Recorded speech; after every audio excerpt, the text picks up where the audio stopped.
अच्छा नहीं रहा। और इस हवाले से हमारे नमनगार ने मारूफ इक्तिसादी तज्जियाकार ए.के. जैन साहब से बात की और उनसे पूछा कि 2011 के नवंबर माह में फिर से सनती पैदावार में इजाफा दर्ज किया जाना मुल्क की मईशत के लिए किस कदर खुशाइन बात है।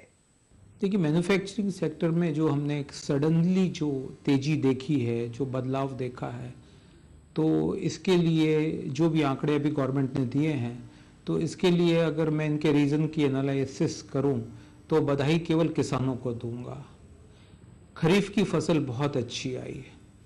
जो खाने पीने की जो वस्तुएं थी, आलू, गेहूं और फल और सब्जियां वगैरह जो थी, वो बहुत अच्छी मात्रा में पैदा हुई और अच्छी मात्रा में पैदा होने से किसान के हाथ में भी पैसा आया और वो पैसा, और साथ में ये फेस्टिवल्स वगैरह भी थे, तो वो पैसा इस समय वो जाके कंजम्पशन में गया।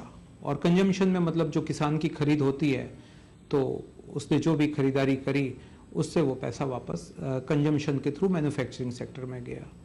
तो अभी हम जो रिसेशन देख रहे थे पिछले कई महीनों का से, जो लगातार एक गिरावट का ट्रेंड था जीडीपी का, तो इससे वो रिवर्स सा हुआ लगता है और ये बहुत अच्छा संकेत है इकोनॉमी के रिवाइवल के लिए। हमने उनसे ये भी दरियाफ्त किया कि साल 2011 के अक्टूबर माह में सनती पैदावार में मनफी रुझान रहा, जबकि नवंबर में इसमें 5.9% का इजाफा दर्ज किया गया। अचानक आए इस उछाल के पीछे आप क्या वजह मानते हैं? बिल्कुल आप सही कह रहे हैं कि एक महीने के अंदर सडन चेंज हुआ है।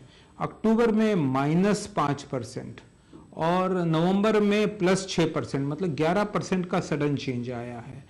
तो और ये जो चेंज आया है कंजम्पशन में आया है और मैन्युफैक्चरिंग सेक्टर को ये ग्रोथ मिली है, तो इसका एक श्रेय जाता है केवल कंजम्पशन को। और जैसा मैंने अभी बताया कि कंज्यूमर आया मार्केट में और जो कुछ भी अवेलेबल था उसने उसको खरीदा, चाहे वो कपड़ा हो, चाहे वो ऑटोमोबाइल का सेक्टर हो, चाहे वो क्या कहते हैं खाने पीने की वस्तुएं हो, तो दोनों ड्यूरेबल और नॉन ड्यूरेबल दोनों का कंजम्पशन हुआ और इस कंजम्पशन से ये ट्रेंड रिवर्स हुआ है।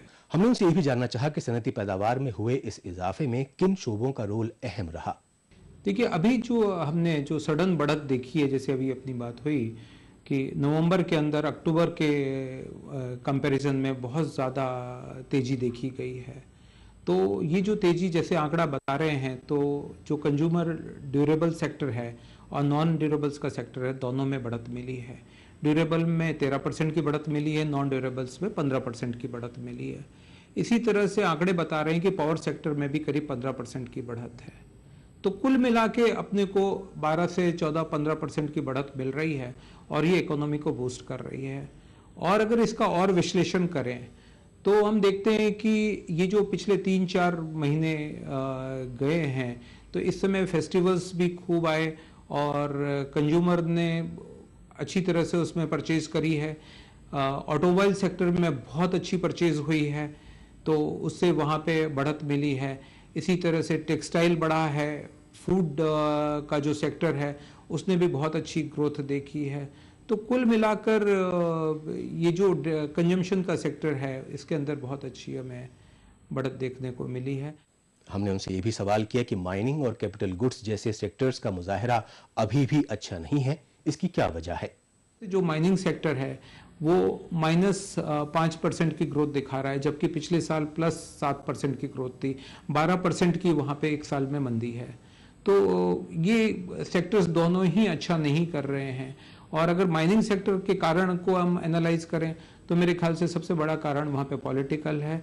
कुछ पॉलिटिकल इनस्टेबिलिटीज़ हैं वहाँ पे। काफ़ी सारे आपने जो आंध्र प्रदेश वगैरह में कई सारे ऐसे केस देखे हैं जिनकी वजह से वहाँ पे डीस्टेबिलिटी आई है माइनिंग के अंदर।